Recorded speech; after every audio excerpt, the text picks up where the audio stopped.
I have a very close friend and an amazing professional colleague that's agreed on very short notice to do this, Michael Yudin.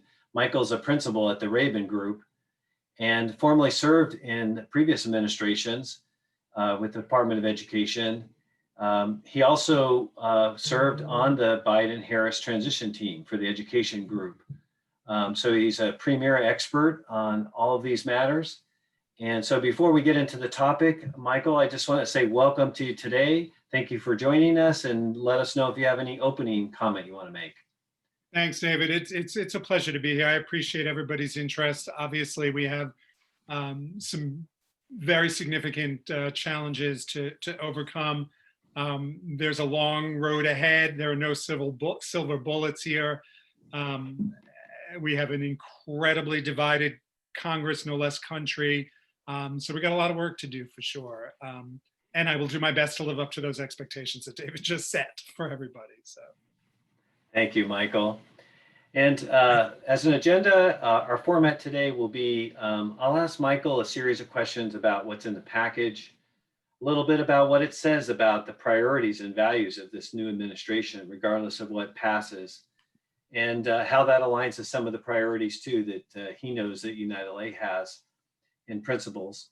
And then I'll ask him a little bit about the politics of this, what you see as the feasibility of some of these issues getting through in what ways, and what roles some of us can play from Southern California, from California, to help advance our priorities as this moves into the sausage mill of legislation making.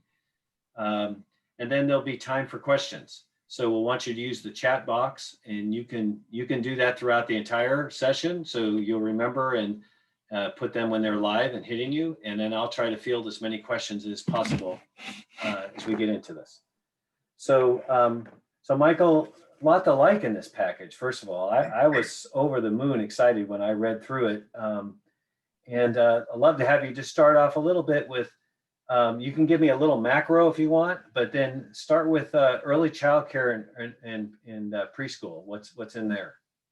Yeah. So before I do that, let me kind of take it up a little bit, right? Like I think that at the end of the day, the Biden-Harris team, are recognizing kind of there are these 4 overlapping crises that we need to address, and we need to address them now with urgency. Those crises are obviously the COVID-19 pandemic, the resulting economic challenges that we know we're facing in communities across the country, climate change, and a national reckoning with racial equity. And those really are kind of the 4 key areas. Now, obviously, of course, they're all overlapping, and they feed off each other. And solutions will be necessary. It'll be necessary for solutions to kind of cut across these areas. So, the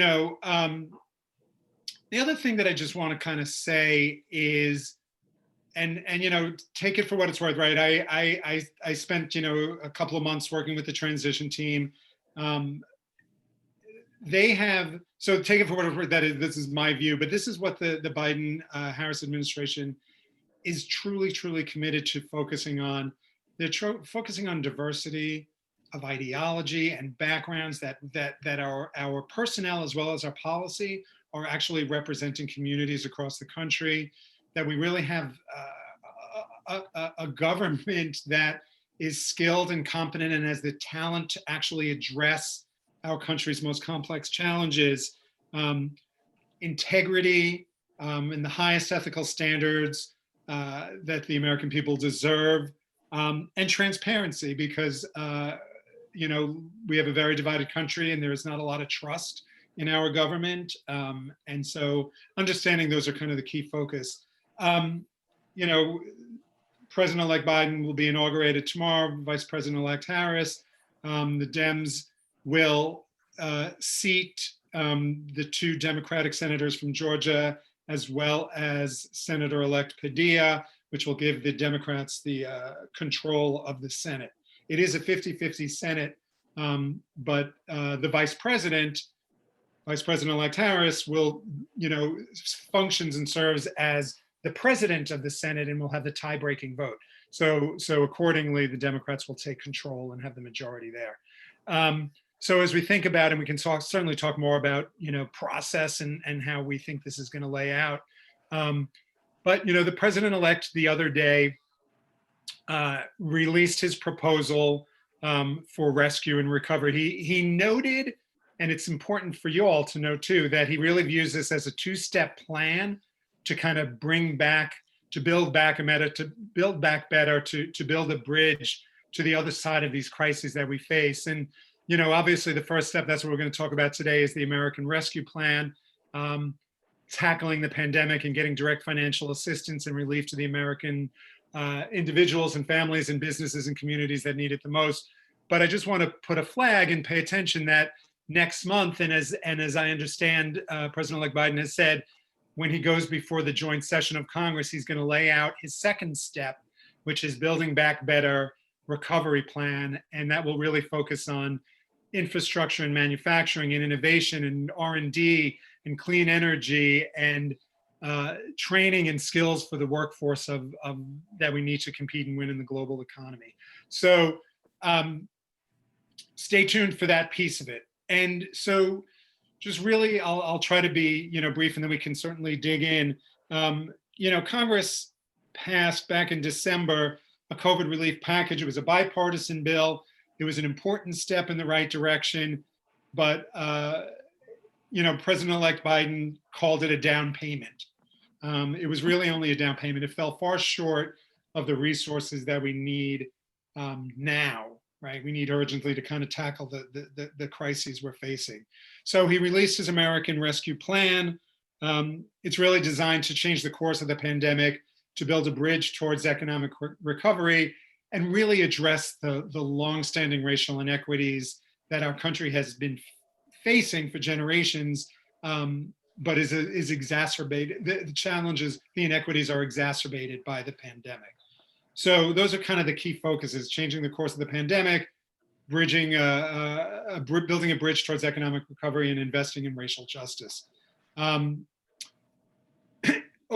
Overarching themes of the plan, the American Rescue Plan: mounting a national vaccine program with robust testing and treatment protocols, mobilizing a public health jobs program to support the COVID-19 response. It's talking about investing and expanding the public health workforce with 100,000 new public health workers. The plan focuses on addressing the health disparities that exist in our country, protecting workers as well as vulnerable populations, and particularly those that live in or work in congregate settings like nursing homes, long-term care facilities, prisons, providing schools the resources that they need to reopen safely, providing emergency paid leave, recognizing that in the early legislation, the first coronavirus relief bill provided emergency paid leave, and there's some research that shows that it actually slowed down and prevented the spread of COVID by allowing people to stay home and recover. Direct relief to families. There are provisions that would preserve and expand health coverage, state and local aid, as well as David alluded to, the $15 minimum wage. So those are kind of the key overarching principles in proposals in the plan. David, you want me to kind of just go into the early childhood stuff? Yeah, now dive a little deeper, Michael, across the spectrum. So let's talk about early child care and early childhood education. Yeah. So the bill is interesting, right? Because I know that there are advocates on the line here, right? Like, advocacy matters, it turns out, right? And there's no real better example or illustration of this than there is with regards to the child care resources. We saw a couple of pieces of legislation over the last 10 months or so, providing fairly measly resources for child care. And we know that the pandemic has eviscerated the infrastructure, the child care infrastructure.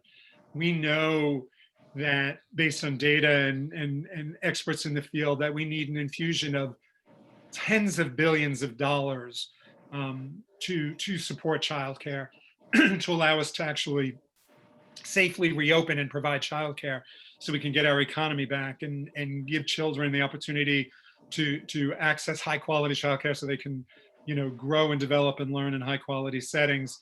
The early bills, only provided, like I said, a few $1 billion here or there. The COVID relief package that Congress passed in December only provided $10 billion for the Child Care Development Block Grant, CCDBG. And that simply wasn't enough. The advocacy community had been pushing for $50 billion, a $50 billion investment in childcare since pretty much the spring of last year, early summer. And, we had the HEROES Act earlier in the year, and it only had a few $1 billion up front, but the advocacy that the community kind of unleashed when the House Democrats released their second version of the HEROES Act, it actually had $50 billion in child care funds. So the advocacy paid off there. But, like I said, in December, Congress only provided $10 billion. Again, it's just simply not enough. It's not like we're looking for just money for money's sake. We need to reopen childcare. We need to make sure that they're safe and that they have high quality and that teachers and providers can work safely and provide our kids with the care and early childhood education and care that they need.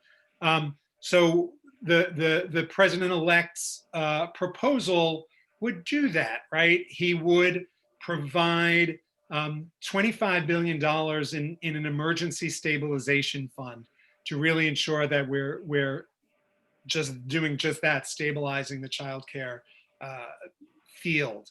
He would also provide an additional $15 billion for CCDBG, the Child Care Development Block Grant. So all that to say, you add that on top of the $10 billion that Congress just appropriated last month, and that gets us to our $50 billion.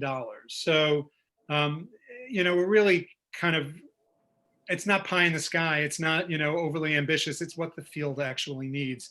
So a really important step in ensuring that we actually do get that $50 billion. It's also worth noting that he would provide to governors a $5 billion reserve for the hardest hit communities, and governors can use that $5 billion across, it's flexible spending, they can use it across early childhood, K through 12 or higher ed. So a couple of dollars there as well. Kind of two other key pieces though that are really important, and that is, not direct funding to the childcare system as much as it is around tax policies. And I know this is important for Unite LA to ensure that we have fair tax policies in place that really do meet the needs of our communities in meaningful ways, right? And in fact, this proposal would do a couple of things, and really importantly, right? They would expand the child tax credit on an emergency basis for 1 year to help working families cover the costs of childcare. So really, getting this tax credit, expanding it, making it fully refundable, is the proposal. The other Okay, kind of can I interrupt you 1 second? Yes, please do. I was so intrigued with the refundable characteristic. Can you explain to make sure everybody knows what it means to have a refundable tax credit? Yeah, so when you, and I'm not a tax expert, so God, please jump in and forgive me where I get it off a little bit. But your tax liability is not necessarily what you're paying in taxes and paying in Social Security and other taxes that are part of your paycheck, a family's paycheck. And so there are limits to how much of a child tax credit a family can get based on their tax liability. And only to a certain extent if their tax liability does not exceed a particular amount, then they won't get that child tax credit. So this would make it refundable. It would expand the limits, the income limits that are necessary so that more people would fully get the child tax credit. Did that do justice, Yeah, or was I kind of all over the but let place? me test this. I mean, as I understand it, like the earned income tax credit, a low-income family may have no tax liability, pay no taxes, but if they qualify for the credit, then it's basically almost like a grant. They're going to That's get right. it anyway, even though they don't pay any taxes. For our lowest income parents, that would be a big improvement over their current status. That's Is that right. correct? And keeping in mind, they are paying taxes. They're paying Social Security taxes and Medicare Right. taxes. They are paying other taxes, Don't pay an but it's income just tax. not their tax liability, right? Thank you, Michael. Yeah. Okay, anything else on early education that you want to share? Just the similar to the child tax credit, it would also expand the earned income tax credit, right? It would Right. make the amount greater for childless adults. It would expand income limits. It would lower the age so younger workers could take advantage of it as well. It is worth noting, right? According to the Biden proposal, and we know this from other countries that actually have robust and meaningful child tax credits, that that research shows research shows from Columbia University that these proposals will actually cut child poverty in half. So the Biden proposal would, according to Columbia, would actually cut child poverty in half. We know that, when Great Britain introduced a child tax credit about 10 years ago or so, they saw significant reductions in child poverty.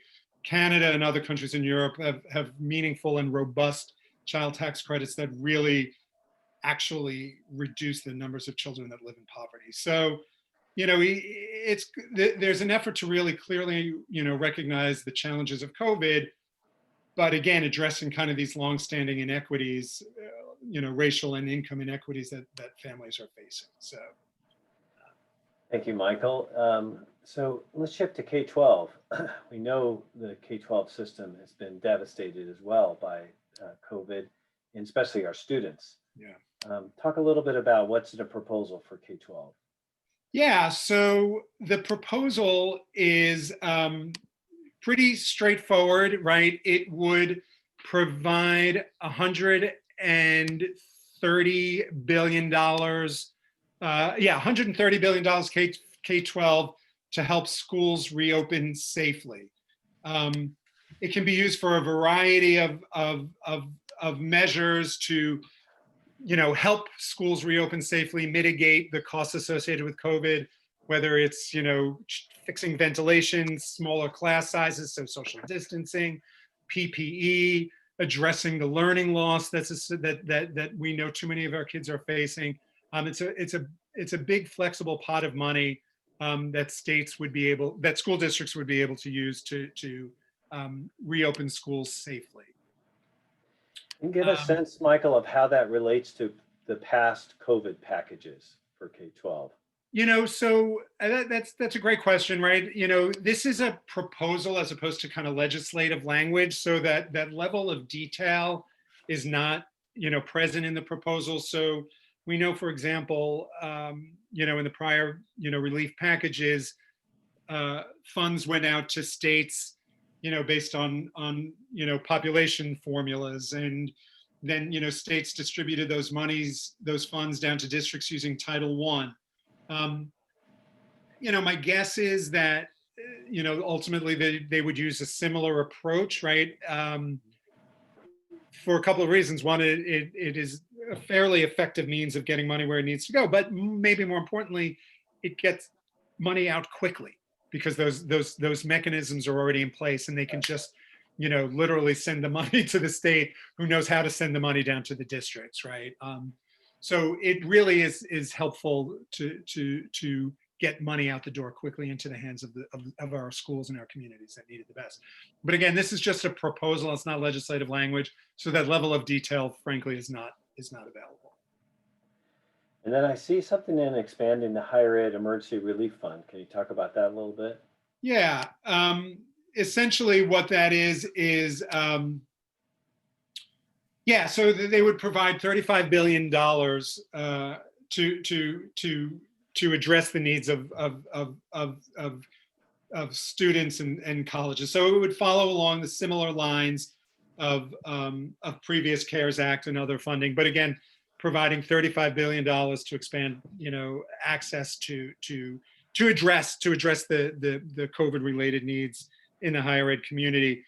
What's interesting and noteworthy is that the proposal in and of itself does not include provisions that would continue to extend student loan payment suspensions. And as folks may know, the CARES Act, and we've seen since, we've seen now for the last number of months, legislation, and then, the Secretary of Education suspended payments and forgave the interest payments are associated with it. It also would have, those provisions also allowed for borrowers who are participating in the public service loan forgiveness program. So public service officials, public servants, school teachers, firefighters, those, state and local and nonprofit workers that are on the front lines every single day, particularly during this pandemic, don't lose out because they're not making those payments. So those suspended payments would actually count towards public service loan forgiveness under the CARES Act and the extensions. So the Biden proposal doesn't include that, but it is important to note that it has been articulated by President-elect Biden's Chief of Staff, Ron Klain, that will be an executive order day one, that they will extend that suspension of payments, because the suspension of payments actually expires on January 31. So now, Michael, we know, our students live within families and their families are impacted. I see there's some support for SNAP and other sort of programs that help at basic needs. Can you talk a little bit about some of the intention here to address some of these basic needs? Yeah, absolutely. So, with regards to SNAP, right, and again, another principle and priority for UnitedLA is dismantling kind of the systemic inequities, and we really need to think about what that looks like, from housing support to food assistance and the ability to just make basic ends meet, whether you've lost your job or not, right? And so the proposal would extend, right, current COVID relief expands the SNAP benefit by 15%, increases it by 15%. The Biden proposal would extend that as well. Further, they'd actually invest $3 billion in the WIC program.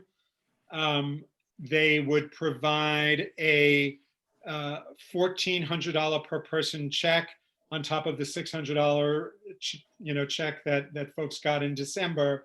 They would add an additional $1,400 per person check to help pay their bills, bringing the total relief payment to $2,000.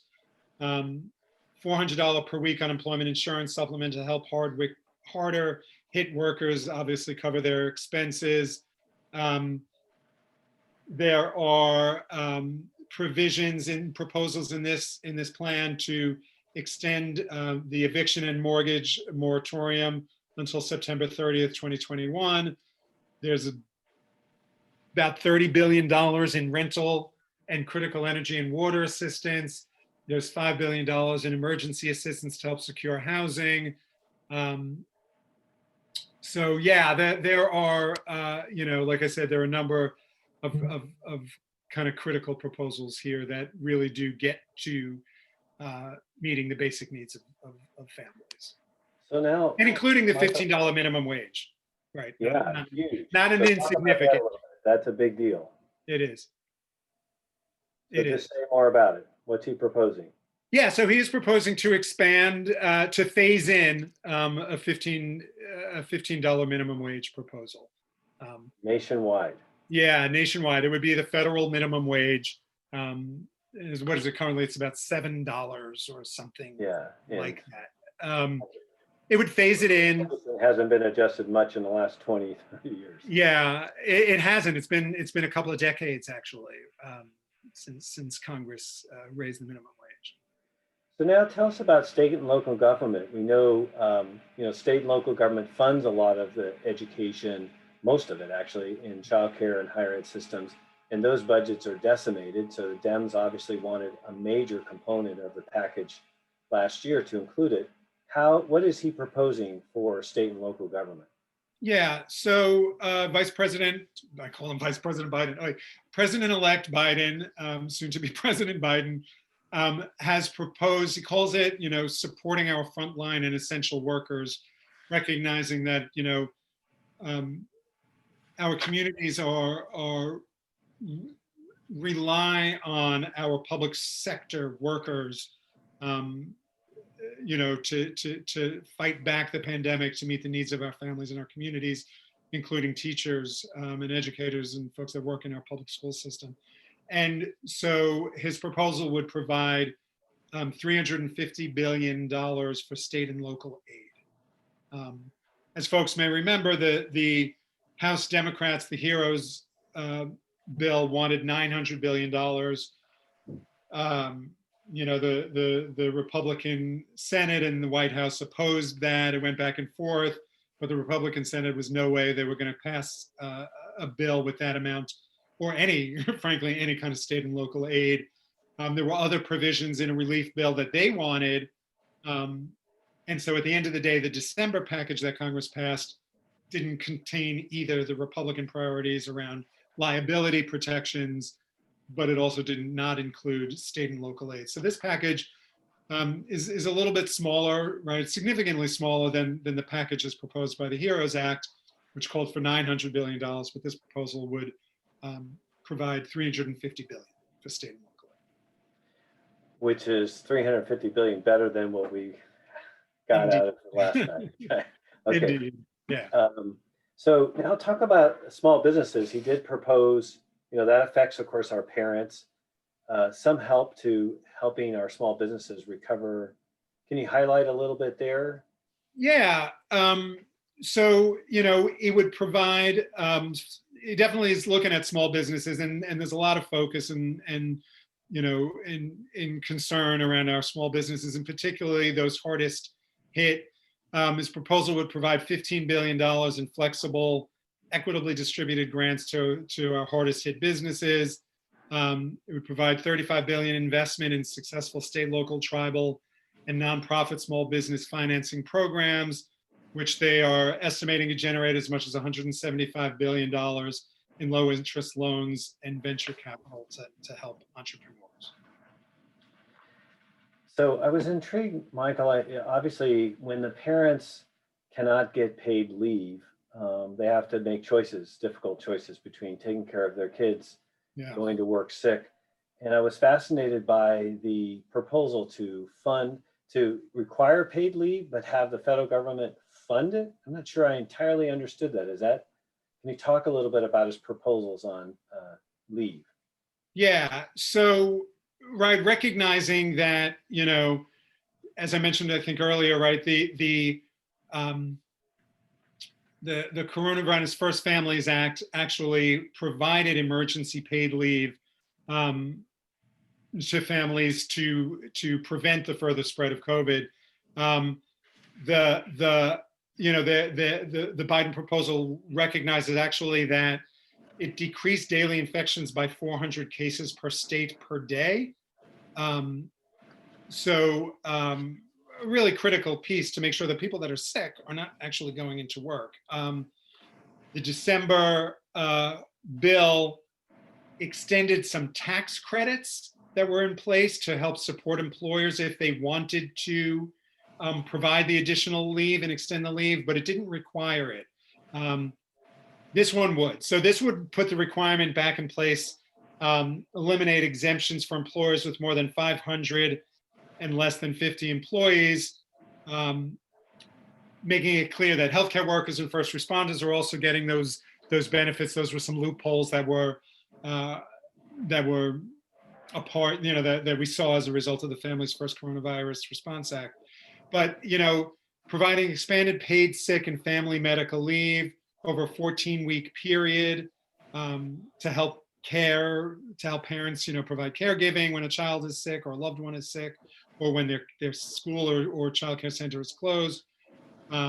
again, for people who are caring for people with COVID symptoms or quarantining. It would pay, it would provide emergency paid leave to include federal workers, approximately 2 million that are not covered currently. It would provide a maximum paid leave benefit of $1,400 per week for eligible workers. And importantly, it would reimburse employers with less than 500 employees for the cost of the leave, extending the tax credit, the employer tax credit. It would also reimburse state and local governments for the cost. For their leave of their own employees. Yeah, yes, Yeah.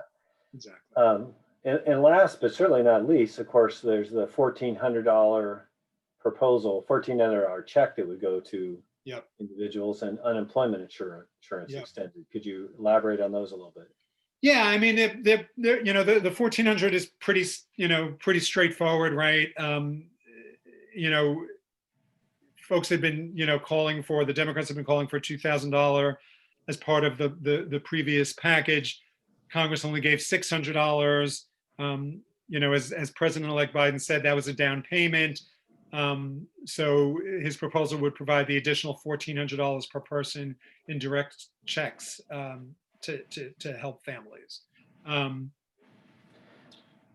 His plan also actually provides would ensure that the Treasury Department has the mechanisms, the flexibility, and the resources to deliver stimulus checks to the families that actually need them the most. So making sure that they really do get those monies. Unemployment insurance, is obviously a critical piece to this. It would extend financial assistance for workers who've exhausted their regular unemployment compensation benefits. It would, under the Emergency Unemployment Insurance Program, it would also extend financial assistance for unemployed workers who don't typically qualify for unemployment compensation benefits, like self-employed workers or the gig workers, Uber drivers, grocery delivery workers, and folks like that who may not necessarily qualify for unemployment. It would also fully fund states' short-term compensation programs, kind of work sharing programs that help small businesses stay afloat, and the like. So helping to prevent layoffs. Okay, can I shift gears a little bit, Michael? Sure. Thank you. That's very exhaustive. So I'm exhausted, so I'm sure everybody else is too. A couple things. I mean, one is, it's often said by experts like you that a budget proposal is a statement of values. It says what's important. So he's making this his first official statement of what his administration will value and where their priorities are. It's also a statement of priorities. So regardless of what package gets out and other things that might come after it, just give us your perspective. What does this signal about the priorities and values of a Biden-Harris administration? Yeah, personally, right? Like I've been in federal service, like I said, for I don't know if I said it, but I served in federal service for about 25 years before I started working with the Raben Group, and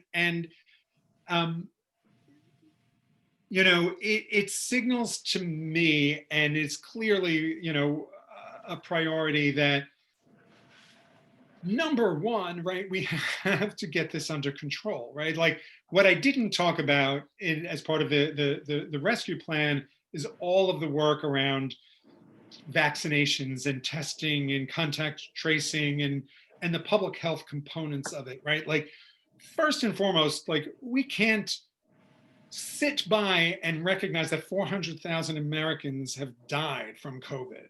That number was broken today, I think. There are 400,000 dead Americans from COVID. We had a disastrous testing release. There was no plan. There was no strategy. The administration left, states and local communities to just figure it out itself. Congress provided a little bit of money, but there was no plan. And we're seeing the same thing roll out again with the vaccination program. We put all this effort into getting a vaccine really, really quickly, but a vaccine is not a vaccination, right? A vaccine does no good if it's sitting in a little vial somewhere. in cold storage, right? So putting forward a meaningful and robust vaccination program, a testing program that allows our schools, God, we got to get our schools open, right? But they have to be reopened safely. And, a robust testing protocol is going to be part, it has to be part of that. I think we're going to see, I may be jumping the gun, but we're going to see in the next few days a plan that's going to come out of the Biden administration on how to do that, to reopen our schools safely. So it says to me, one, we've got to get a grip on the public health aspects of it. But it also sends the strong signal to me and clearly to others, right, that the pandemic didn't impact everybody the same way, right? And so, President-elect Biden talked about it when he released his plan. I don't have the numbers in front of me, but a lot of really wealthy people got richer, and a lot of low-income families got poorer, right, over this pandemic. And so, the stock market, great, right, and the wealthiest, individuals in this country continue to do really, really well. They talk about it as a K recovery, right? Because you have the recovery. Some people went up and some people went down, right? And so this plan actually recognizes that there are these disparities, these economic disparities that are only being exacerbated by the pandemic. And so it clearly is an attempt to meaningfully and robustly address it. Again, focusing on reducing child poverty. Says a lot, right, about the priorities for this administration. And then the third piece, again, is really understanding the racial inequities and components to it. And so to me, that's what it signals, is those kind of priorities of addressing, obviously, the pandemic, reopening our economy in a way that is just and equitable economically as well as racially. Now, Michael, because you helped us, United LA developed a set of principles for a new economy. Yeah. And in that, we led with anti-racism needs to be at the core of Absolutely. everything. And that would drive housing policy, tax policy, education, work policy, economic. How well do you think this first proposal sort of signals alignment between what United LA has stood for and its many stakeholders and what this president intends to do? Yeah, I think it does actually quite well, right? Understanding, the dismantling the kind of the systemic inequities, right? That is front and center in this proposal. There is no question about it. Again, looking, across the spectrum of the proposals from, as I just went through, I'm not going to tell them again, but, really, dismantling the kind of these long-standing economic and racial inequities, supporting a cradle to career approach, right, is a key principle for United LA. Again, right, like making sure that our tax policies are fair and just, and again, by expanding the child tax credit, expanding, improving, increasing access to the earned income tax credit. There are provisions that, improving the capital flow to disinvested communities, looking at housing, right? There are a number of provisions right around, ensuring that families, have fair and equitable housing. So I think there are a number of key areas that the proposal really does align really quite well with United LA's principles for just and economic recovery. So, Michael, I see two questions in there, and I'm hoping to gen up maybe 3 or 4 more. So, participants, please start typing your questions in. I'm going to get to them in a minute. But now I'm going to ask Michael some political questions while you're thinking about additional questions that I'll ask Michael. So, Michael, this is a proposal. It's going to hit a Senate and a House that are deeply divided. What's going to happen? Yeah, that's it's a question I certainly can't answer, but I can give you some thoughts and some thoughts to chew on. There is what is a 10-seat majority in the House. And you definitely have a good number of moderate, if not conservative, Democrats, as well as an increasing number of very progressive Democrats. And kind of managing that, because there's very, very little room to spare, right, with that very, very slim majority that the Democrats hold in the House. But frankly, nobody could do it like Nancy Pelosi can do it. So I'm confident she'll be able to do that. The Senate, is a 50-50 Senate, and they're still figuring out power sharing agreements and what committee action will look like and resources and the rules around it. But at the end of the day, you pretty much need 60 votes in the United States Senate for anything to move and pass, because you need unanimous consent, and if you don't, then there are procedural hurdles that have to be overcome.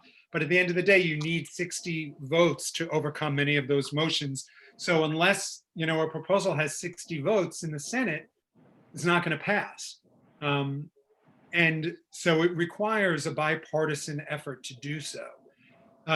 President-elect Biden has stated his interest and intention to do just that, is to work across the aisle and come forward with a bipartisan proposal.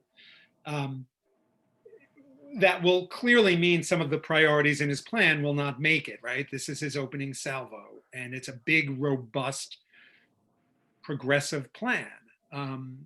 And it will definitely face opposition in the Senate. To that point, however, it's worth noting there is a procedural maneuver called budget reconciliation, and folks may know about it. But budget reconciliation is a budgetary process in which Congress can pass legislation that is directly germane to spending and revenue. But that legislation, however, is not debatable in the Senate, which means that it cannot be filibustered. So you only need to, using reconciliation, you only need a majority of the Senate to pass it. And the Democrats have the majority with Vice President-elect Harris as the president of the Senate, casting the tie-breaking vote. So there is a lot of talk about using this reconciliation process to move legislation, because there's, doubt that, that Biden will be able to get the 60 votes that he needs to move it into regular order. But that's not his preferred approach. It's also not the preferred approach because there are limits to it. There are rules attached to reconciliation, and unless the provisions are directly germane to spending or revenue or outlays, they're out of order. So they won't be allowed into the bill. So an example, and I'm not a budget expert, so please, forgive this generalization, but I'm using it really for illustrative purposes rather than factual or technical Senate procedure. But let's take the $15 minimum wage increase, right?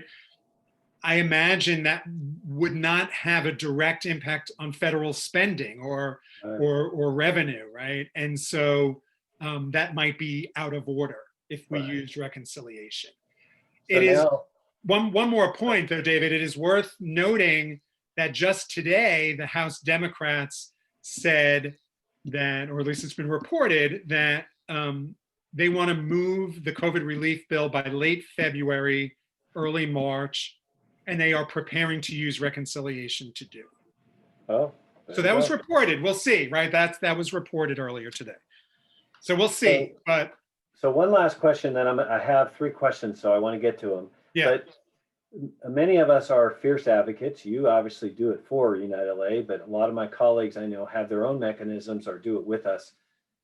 What's the smart strategy here, Michael, to the extent that we care about some of these things that we do, early ed, K-12, higher ed, how should we play our hand here in the next 2 to 4 weeks?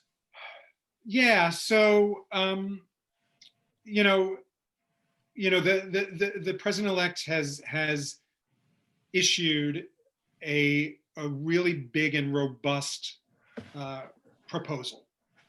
Um, we also have a House passed HEROES Act, and that is a different leverage point, than we had before, right? Because we now obviously have all three, the House, the Senate, and the White House, and um, it certainly creates um, better leverage for bigger and robust packages. Um, it's always a little challenging with LA and California in particular, right? Because your delegation is generally, very, very supportive of the priorities that you've laid out. But it's one thing to go to your member of Congress and say we really need $50 billion in childcare, and knowing that and they're coming back and saying, yes, of course I support that, I voted for it. It's another thing for them to be the champion for it, right, and take it up. And we need champions, we need fighters, right? And both the House and the Senate, we're going to have a new senator. Senate's going to be tough, right? And so to to get the better package, the best package we can, we do need it to go through regular order. And so we will need some bipartisan support. So, to the extent you have relationships, with the Senate Help Committee on the Republican side, to the extent you have relationships with appropriators, both the Dems and the Republican side, right? They're kind of critical to this. The Finance Committee, is the tax writing committee in the United States Senate.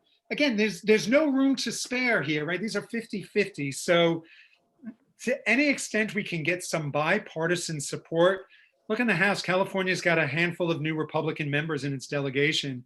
I know we need bipartisan support that makes a difference. So the extent we have partners in other states, right, that we can then kind of better leverage, we should absolutely look to that. And then the final thing I'll say on that is we're always stronger in coalitions. We're always stronger in partners. Nobody can do anything alone. So to the extent we have the ability to partner and show strength in that way, I think is always more impactful. Okay, so let me try some questions. Try to keep your answers short, Michael, so we can see if we can get through them. Does this plan speak to vaccinations for children under 12? I don't believe that it does. He released the vaccination plan the day after he released the rescue plan. I'm not sure that the science, the research is quite there yet, but I don't think so. But others, please correct me if I'm wrong. However, I will say that we should see in the next few days a robust executive action plan around reopening schools safely. So I think, in the next, like I said, probably in the next 2 or 3 days, we should expect, the Biden administration to release an executive order and executive actions around reopening schools safely. But I don't think the research is quite there yet for kids. Okay, so what are the longer term issues that indicate sort of the possibilities of a greater investment in public education over the next 2 years, like formula remedies for IDEA or Title I? Yeah, President-elect Biden campaigned on tripling Title I and fully funding IDEA. Those are steep mountains to climb, but he has committed to doing that, and that's not just rhetoric. I believe he fully supports that. With fully funding IDEA, frankly, I think that is more likely than the tripling of Title I, for the reason that it has bipartisan support already. There is a piece of legislation in both the House and the Senate and actually a good number of Republicans in the House that would phase in full funding of IDA over a period of 10 years. It would be mandatory funding, so it wouldn't have to go through the appropriations process. But it's got legs, and it's got bipartisan legs and support. So if this is a priority for you, yeah, we need to advocate and push on that. Another question is Washington Senator Patty Murray has been the ranking member of the Health Committee. And I think most of our participants know, but if you don't, we're talking about the Health Committee is the Health, Education, Labor, and Pension. That's really the main committee on the Senate side that does education legislation. What does it mean to have Patty Murray now become the chair of that committee? What implications will that have, do you think? Yeah, so some of that remains to be seen because they are still working through a power sharing agreement. In 2001, when Senator Jim Jeffords left the Republican Party and joined the Democrats, it created a 50-50 Senate. I mean, there was I stand corrected. There was a 50-50 Senate when George Bush was elected into office, and but they also had the vice president who broke the tie, right? So there was so I think it was Tom Daschle and Trent Lott were the Republican Democratic leaders at the time. They negotiated a power sharing agreement because it was a 50-50 Senate like we have today, or we'll have tomorrow after 4 p.m. Eastern time. And so, what that looks like really does remain to be seen, what the resources look like. My best guess is what it will, that could have the same number of members on both sides. Maybe the Democrats will be able to get one more member.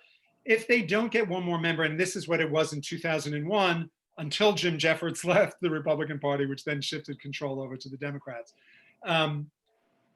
is that the agreement might include a stipulation or agreement that in the event of a tie in the committee, legislation would move forward to the floor and nominations would move forward to the floor. So I think that will be the likely outcome in any event, that even if it is, an equal number of Republicans and Democrats on a committee, my guess is they will agree that a tie goes to the winner, right? A tie goes to the floor.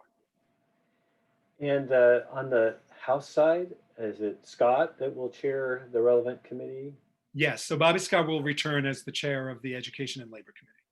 So is it important for us to think about engaging those two leaders, Senator Murray and Member Scott? Yes. To be strategic? Yes.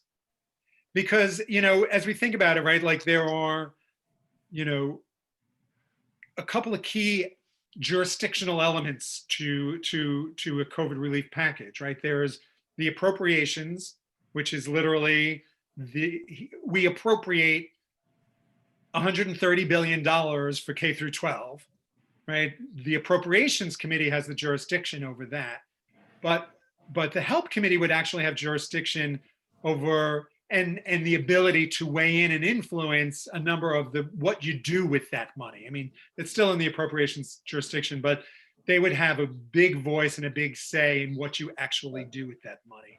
There are a number of provisions around higher ed that are firmly in the Education Committee's jurisdiction. And then there are provisions that are in the Finance or Ways and Means Committee in the House around taxes, right? And Medicaid and other. So here's a thing I think you can do quickly, Michael. Is there a plan to roll back the former Secretary of Education policies that have impacted low-performing schools and student rights, in parentheses, transgender? So, the Biden campaign, has a fairly robust education agenda. I think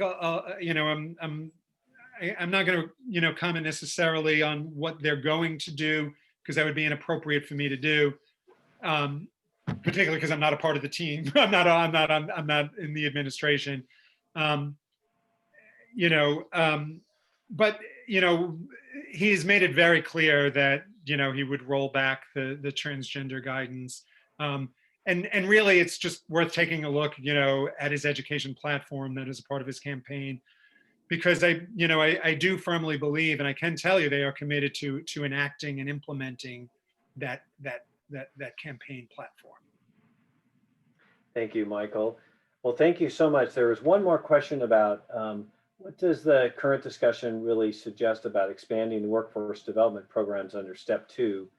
I don't know if you want to give a short one. We're about out of time, but that's one of our next sessions. I think we'll talk about It is our it. next session. It's a great segue, right? It's a great segue. We have a piece of legislation that passed the House called the Move America Forward Act. It was a $2 trillion infrastructure package that has already passed the House of Representatives. Obviously, we're in a new Congress. They'll have to pass it again. But, recognizing the principles of economic justice, racial justice, climate change, right, is one of the top priorities. I said it at the beginning of my remarks, right?